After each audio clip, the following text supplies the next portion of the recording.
여러분, 하나님께서 애굽에서 고통당하던 이스라엘 민족을 구원하시기 위해서 한 사람을 택하셨습니다. 바로 모세죠. 하나님은 그 모세를 태어날 때부터 예정하시고 택하시고 양육하시고 마침내 인내케 하셨다가 하나님의 때가 되매 위대한 이스라엘 리더로 세워 마침내 이스라엘 민족을 애굽에서 탈출하게 한 겁니다. 그리고 이 모세 옆에서 항상 함께 도왔던 조력자가 한 명이 있습니다. 바로 그 형 아론이었죠. 그런데 하나님께서는 이 형 아론에게 대단히 중요한 일을 맡겼습니다. 하나님과 백성들 사이의 중보자로 제사를 주관하는 제사장의 일을 맡긴 겁니다. 더구나 그 일은 아론만이 아니라 대대로 아론의 아들들 자손들이 맡아서 하게 되는 일이었죠.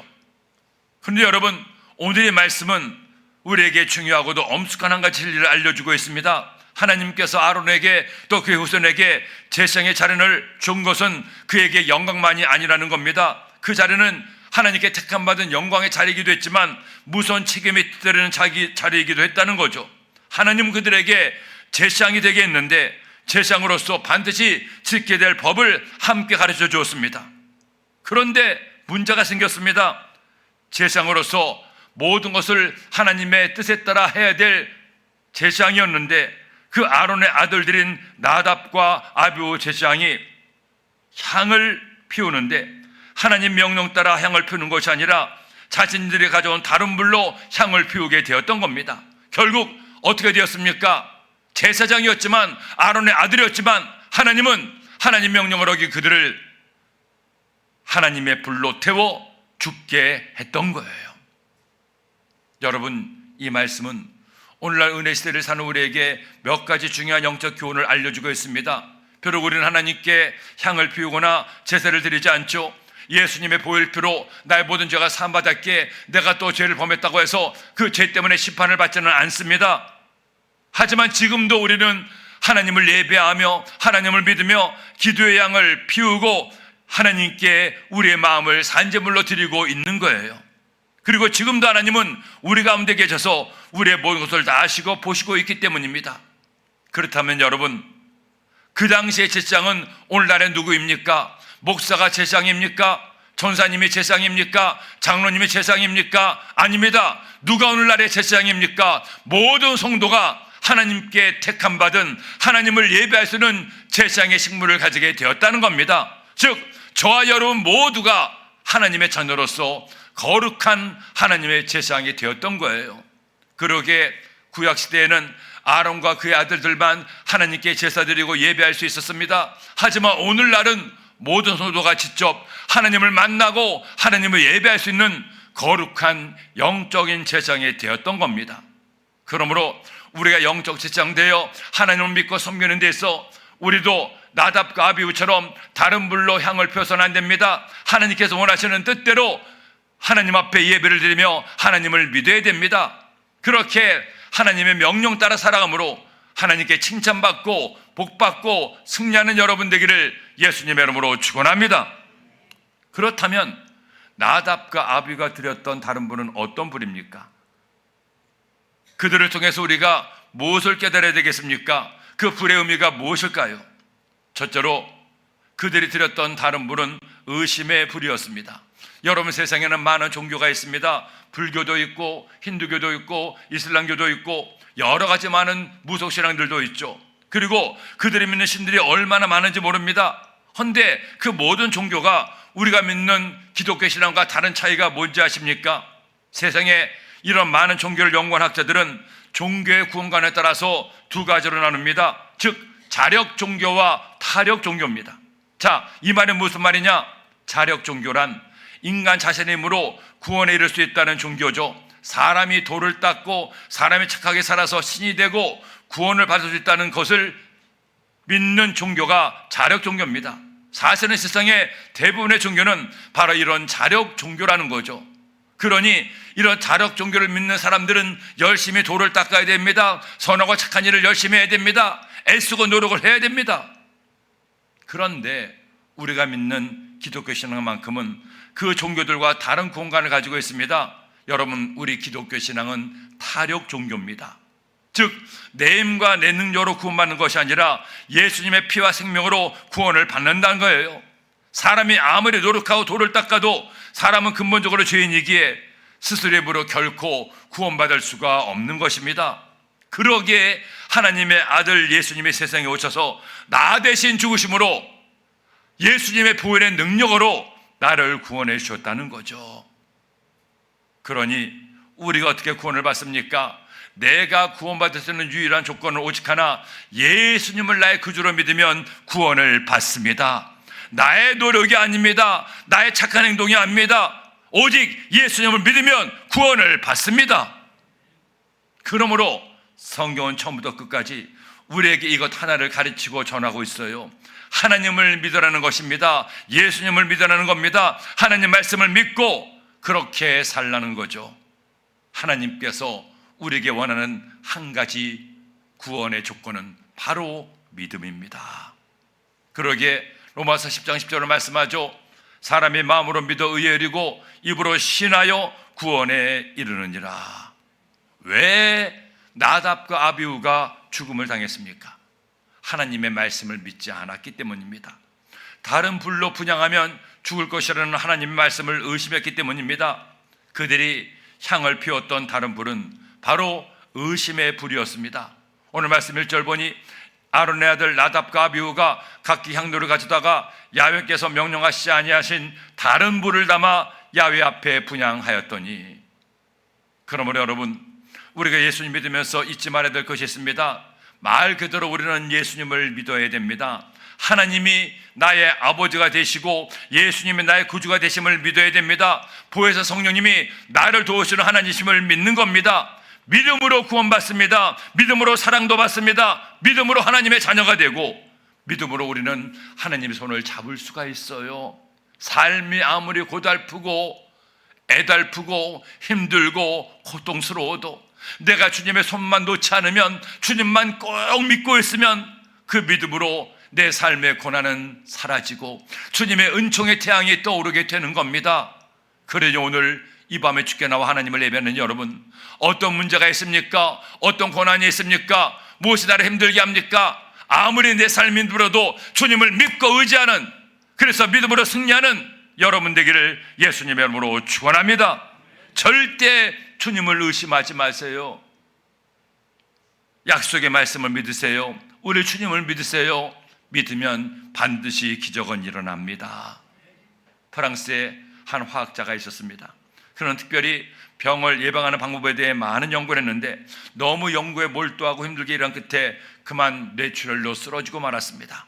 다행히 목숨은 건졌지만 반쪽 몸을 못 쓰는 장애인이 되고 말았어요. 사람들은 그런 글을 보면서 이제 그의 연구는 끝났다고 생각했죠. 더는 아무 일도 할 수 없으리라고 생각을 했습니다. 근데 그 화학자는 거기서 포기하지 않았습니다. 비록 몸은 장애인이 되었지만, 마음대로 몸을 쓰지 못하지만 하나님이 도와주시면 반드시 연구에 성공할 수 있음을 믿었기 때문입니다. 그는 건강한 어떤 학자들보다도 더 열심히 집중해서 했던 연구를 계속했습니다. 그런 그에게 사람들이 물었죠. 박사님, 그 불편한 몸으로 연구하기 힘들지 않습니까? 과연 어떤 좋은 결과가 나올까요? 그때 그는 이런 말을 했습니다. 아닙니다. 몸이 불편하니 오히려 연구에 도움이 되는 것이 많습니다. 건강할 때는 이것저것 할 일도 많았고 저를 찾아오는 사람들도 많았습니다. 하지만 제가 몸이 아프니까 사람들이 별로 저를 찾아오지 않습니다. 그래서 저는 모든 시간을 연구에 다 할애할 수가 있습니다. 나는 하나님이 나에게 힘을 주어서 인류 역사에 도움이 되는 좋은 결과가 나오게 할 것을 분명하게 믿습니다. 여러분, 그 화학자의 이름은 바로 루이 파스테르입니다. 그는 병이 저절로 생기는 것이 아니라 세균에 생겨나는 것임을 밝혀냈습니다. 그리고 처음으로 병을 치료할 수 있는 화학적 약들을 만들어냈죠. 탄저병의 백신, 광견병의 백신 등 그 혼자 했다고는 믿지 않을 만큼 많은 인류를 위한 업적을 이루어냈어요. 어떻게 이런 일이 가능했습니까? 반신불교의 몸으로도 그에게는 믿음이 있었기 때문입니다. 할 수 있다는 믿음을 포기하지 않는 한 그는 마침내 그 많은 일들을 해낼 수가 있었습니다. 믿음이 기적을 만드는 거예요. 성경에 나오는 모든 신앙의 선배들을 보십시오. 그들이라고 해서 나와는 다른 완벽한 사람들입니까? 아니잖아요. 우리 그렇게 잘난 사람들도 아니었습니다. 그들도 우리처럼 약하고 부족하고 어리석은 사람들이었죠. 하지만 그들에게는 한 가지가 있었습니다. 믿음이 있었습니다. 자신은 약하고 부족해도 하나님을 믿었습니다. 약속의 말씀을 믿었을 때 마침내 위대한 믿음의 조상이 되었습니다. 그러기에 히브리서 기자는 이처럼 말씀하죠. 히브리서 11장 4절에 믿음으로 아벨은 가인보다 더 나은 제사를 하나님께 드림으로 의로운 자라 하시는 증거를 얻었으니 하나님이 그 예물에 대하여 증언하심이라. 그가 죽었으나 그 믿음으로써 지금도 말하느니라. 믿음으로 아브라함이 되었고, 믿음으로 노아가 되었고, 믿음으로 다니엘이 되었고, 믿음으로 다윗이 되었습니다. 사랑하는 여러분, 나 자신을 돌이켜볼 때 내가 너무 부족하다고 생각합니까? 나는 하나님께 드릴 것이 없다고 낙심합니까? 비록 내가 가진 것이 없어도, 드릴 것도 없어도 하나님을 믿을 수가 있잖아요. 하나님을 믿으세요. 의심하지 마세요. 염려하지 마세요. 힘들다고 포기하지 마세요. 주님을 믿는데 왜 걱정합니까? 그 믿음이 하나님을 기쁘시게 합니다. 오늘 이 밤에 하나님을 믿으세요. 의심의 불을 버리고 믿음의 불로 하나님께 예배를 드리고 기도하세요. 그때 여러분의 삶에 반드시 기적이 일어납니다. 또 다른 불은 둘째로 불순종의 불이었습니다. 여러분, 사탄은 우리가 예수님 믿을 때 끊임없이 우리를 유혹하죠. 내가 예수님 믿는다고 사탄이 저 멀리 가 있는 것이 아닙니다. 바로 옆에 딱 붙어서서 이런저런 일들로 하나님 말씀을 의심하게 하고 믿지 못하게 방해합니다. 그래서 마음에 의심이 생기면 이제 그 의심을 행동으로 옮기게 합니다. 그 의심의 행동이 바로 불순종이에요. 그러니 의심은 불순종으로 이어지고 믿음은 순종으로 이어지게 된다는 겁니다. 하와를 보세요. 뱀이 하와를 유혹했죠. 하나님은 선악과를 먹으면 죽는다고 했는데 뱀은 그것이 아니라는 겁니다. 죽는 게 아니라 오히려 하나님처럼 될 수 있다고 유혹을 했어요. 호기심 많고 욕심 많은 하와가 그만 그 유혹에 넘어간 겁니다. 의심이 생긴 거죠. 맞아, 하나님 말을 내가 믿을 수 없어. 먹어도 죽지 않을 수 있어. 결국 의심이 불순종으로 이어지게 됩니다. 먹지 말라는 하나님 말씀에 불순종해서 선악과를 먹어버렸습니다. 심지어 자기만 먹었습니까? 남편인 아담도 먹게 했어요. 창세기 3장 6절에 여자가 그 나무를 본즉 먹음직도 하고 보암직도 하고 지혜롭게 할 만큼 탐스럽기도 한 나무인지라 여자가 그 열매를 따먹고 자기와 함께하는 남편에게도 주매 그도 먹은지라. 결국 의심과 불순종이 인류 최초의 죄를 범하게 하여 그 죄가 오늘날까지 우리에게 이어지고 있는 거예요.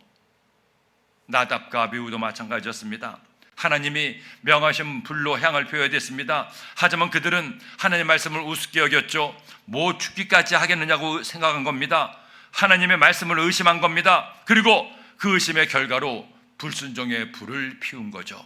2절 말씀에 불이 야훼 앞에서 나와 그들을 삼킴에 그들이 야훼 앞에서 죽은지라. 모세가 아론에게 이르되 이는 야훼의 말씀이라 이르시기를 나는 나를 가까이 하는 자 중에서 내 거룩함을 나타내겠고 온 백성 앞에서 내 영광을 나타내리라 하셨느니라. 아론이 잠잠하니. 아들들이 아버지 앞에서 불에 타 죽음을 당했어요. 하나님의 진노의 불이 그를 태웠습니다. 그러나 아론은 아무 말도 할 수 없었습니다. 그들의 불순종이 그들을 사망의 이름을 알게 했기 때문이에요. 우리가 예수님을 믿을 때 때로 하나님의 말씀이 믿어지지 않을 때도 있습니다. 하나님 말씀보다 내 생각과 판단이 더 옳다고 여길 때도 있지 않습니까? 그런데 바로 그때 그럼에도 불구하고 내가 내 뜻과 내 생각이 아니라 하나님의 뜻과 하나님 말씀에 순종한다면 바로 그때 기적이 일어납니다. 마음에 안 들어도 내 생각과 달라도 순종할 때 하나님이 기뻐하시고 감동하시기 시작합니다. 그러니 여러분이 하나님을 믿습니까? 이제 믿음의 산 걸음 더 나아가 순종하세요. 하나님의 뜻에 순종하세요. 하나님 말씀에 순종하세요. 하나님의 명령에 복종하세요. 내 생각과 달라도 내 판단과 경험에 맞지 않아도 하기 싫어도 주의 명령이라면 순종하여 행할 때 그 순종이야말로 하나님을 감동시키는 위대한 믿음의 결단이 됩니다. 우리나라의 한 치과의사가 나이 50이 넘어서 하나님을 믿고 하나님을 위해 살기로 결심하게 됐습니다. 그는 생각해보니 나이가 들어서라도 하나님의 자녀가 된 것이 얼마나 감사한지, 이제 내가 하나님의 자녀가 되었으니 어떻게 하나님을 위해 살까 하나님께 기도하며 하나님의 뜻을 물었습니다. 그런데 하나님께서 어느 날 그에게 한 가지 음성을 들려주었어요. 얘야, 너는 중국 연변에 사는 조선족들에게 복음을 전하는 것이었습니다. 중국 연변에 있는 조선족에게 복음을 전하라는데 사실 그는 조선족과 아무런 상관도 없었습니다.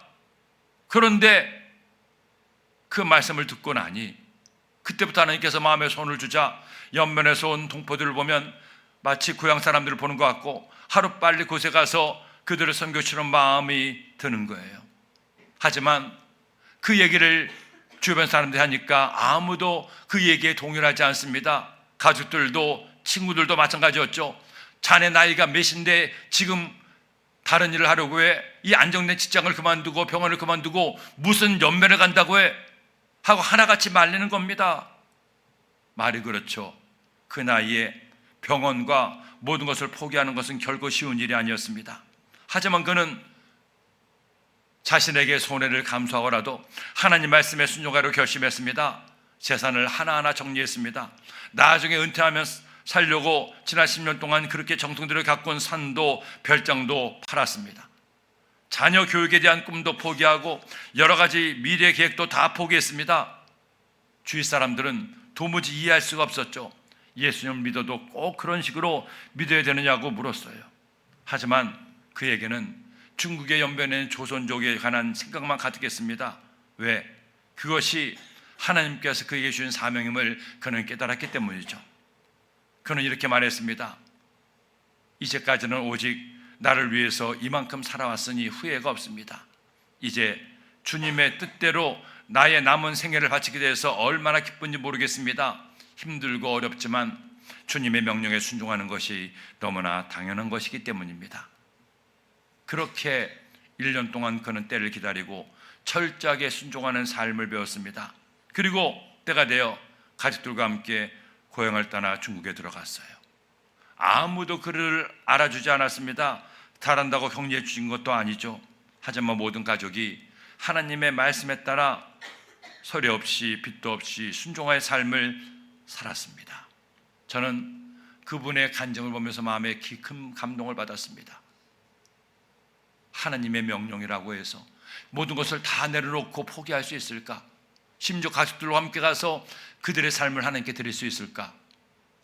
진정한 순종의 삶을 사는 분이었구나 하는 생각을 했습니다. 여러분, 성경은 언제나 우리에게 믿음과 함께 순종을 명령합니다. 사무엘상 15장 22절도 말씀하죠. 사무엘이 이르되 야훼께서 번제와 다른 제사를 그의 목소리를 청종하는 것을 좋아하신 같이 좋아하시겠나이까? 순종이 제사보다 낫고 듣는 것이 수양의 기름보다 나으니. 따라합시다. 순종이 제사보다 낫고, 순종이 제사보다 낫고. 여러분이 하나님의 손길을 기다리고 있습니까? 하나님의 은혜가, 하나님의 응답이, 하나님의 기적이 나의 삶에 일어나기를 원합니까? 그렇다면 할 일이 있습니다. 순종하세요. 순종이란 내 마음에 맞고 내 생각과 맞고 나에게 이익이 되는 것을 하는 것이 순종이 아니에요.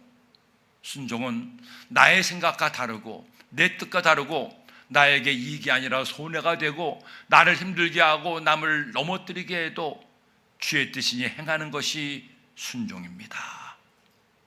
이 순종이야말로 우리의 삶에 위대한 주님의 기적을 행하는 열쇠임을 기억하고 우리 모두 불순종의 불이 아니라 순종의 불로 나의 삶을 태우게 되기를 예수님의 이름으로 축원합니다. 그리고 셋째로 그들이 부렸던 다른 불은 교만의 불이었습니다. 나답과 아비후가 다른 불로 성소한 제단의 향을 피웠습니다. 그러자 불이 그들을 삼켜 그들은 성소에서 죽음을 당한 것이었죠. 그들을 죽음에 이르게 한 그 다른 불은 의심의 불이었고 불순종의 불이었습니다. 그리고 또 하나, 그 불은 교만의 불이었습니다. 하나님 말씀보다 내 생각에 더 옳다는 교만, 그 교만 때문에 그들은 다른 불로 향을 피운다는 거예요. 내가 다른 불로 향을 피워도 나는 끄떡 없을 것이라는 그 교만, 우리가 예수님 믿으면서 또 하나 조심해야 될 것이 바로 이것입니다. 교만입니다. 그러기에 하나님 말씀은 계속해서 우리에게 교만하지 말 것을 강조하고 있습니다. 잠언서 16장 18절로 말씀하죠. 교만은 패망의 선봉이요 거만한 마음은 넘어짐의 앞잡이니라. 교만은 패망의 선봉이요. 유다 나라를 정복하고 역사상 가장 넓은 바벨론 제국을 만들었던 느부갓네살 왕이 하루아침에 정신병자가 되어 7년간이나 짐승처럼 들에서 잠을 자고 생활하게 되었습니다. 그 이유가 뭔지 아십니까? 바로 그의 교만 때문이었습니다. 그렇게 큰 왕국을 세운 것이 내 능력 때문이라고 교만하다가 결국 고통을 당하게 된 거죠. 여러분, 하나님은 교만한 자를 미워하십니다. 하나님은 교만한 사람과 함께 하지 않습니다. 아무리 그가 능력이 있고 모든 것을 가지고 있다고 해도 그것 때문에 교만하다면 하나님 그를 떠날 수밖에 없는 거예요.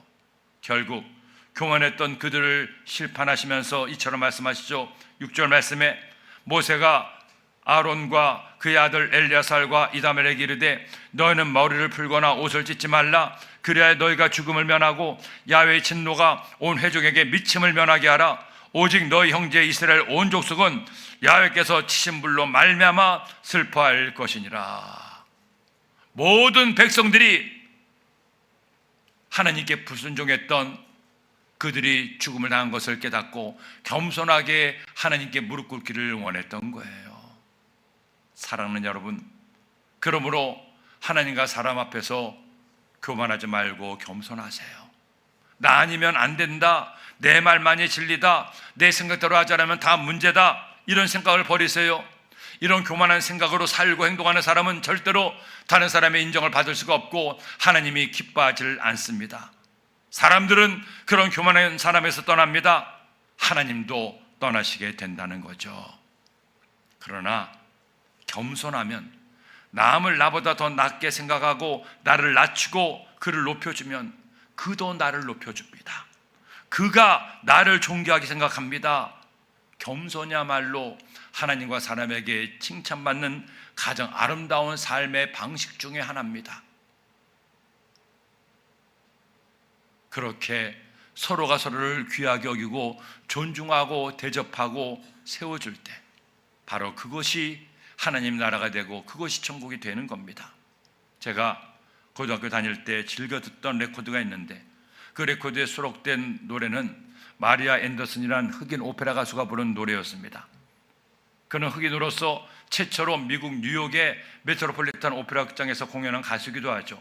당시 저는 나이는 어렸지만 그녀의 노래를 들으면서 야, 이 사람의 노래에는 뭔가 특별한 것이 있다는 걸 느꼈습니다. 어떤 이들은 100명의 목사의 설교보다도 그녀의 영감어린 찬양곡이 더 낫다고 말하기도 할 정도였죠. 헌데 그녀가 그렇게 위대한 성가가 되기까지 좋은 일만 있었던 것은 아닙니다. 그녀는 평생 뿌리 깊은 인종차별을 겪어야 됐습니다. 처음에 그녀가 흑인으로서 독창회를 했을 때 아무도 그녀를 알아주지 않았고 어떻게 흑인이 노래를 부를 수 있느냐고 음악계 평은 너무나 나빴습니다. 사람들의 조롱거리가 된 그녀가 절망에 빠져서 음악을 포기하려고 했을 때 어머니가 그녀에게 이런 말을 했습니다. 마리아, 성공보다도 은혜를 먼저 배워야 한다. 내가 노래할 수 있는 것만으로도 하나님께 감사할 수 있을 때, 그래서 겸손한 마음으로 노래할 때 너에게 성공도 찾아올 거야. 위대함보다 더 중요한 건 은혜란다. 그녀는 평생에 이 어머니 말을 잊지 않았다고 합니다. 사람들이 알아주든지 안 알아주든지 그를 혹평을 하든지 뭐라고 우습게 여기든지 그녀가 하고 싶은 노래를 불렀고 하나님을 찬양했습니다. 남에게 부당한 대우를 받아도 하나님께서 그에게 아름다운 목소리를 주어서 노래할 수 있는 것만으로도 감사하며 연주 활동을 계속 이어나갔습니다. 그런 그녀의 겸손함이 마침내 미국의 백인들을 감동시켰고 그녀의 겸손함이 세계를 그녀의 품으로 안을 수 있게 한 거예요. 마리아 앤더슨, 그녀는 위대한 흑인 여가수로서 음악계에 큰 족적을 남길 수가 있었습니다. 지금 여러분은 어떤 불로 기도의 향을 피우고 있습니까? 어떤 불로 삶의 제사를 드리고 있습니까? 여러분, 하나님께서 원하지 않은 다른 불로 제사를 드리지 마세요. 하나님께서 말씀하신 이 불로 삶의 제사를 드리세요. 기도의 향을 피우세요. 믿음의 불, 순종의 불, 겸손의 불로 향을 피우고 제사를 드리세요. 그때 하나님이 여러분과 함께 하시고 여러분의 은혜를 더하실 겁니다. 그래서 우리 모두 하나님께 칭찬받고 인정받고 우리의 삶에 하나님 은혜가 임하기를 예수님의 이름으로 축원합니다. 축원합니다.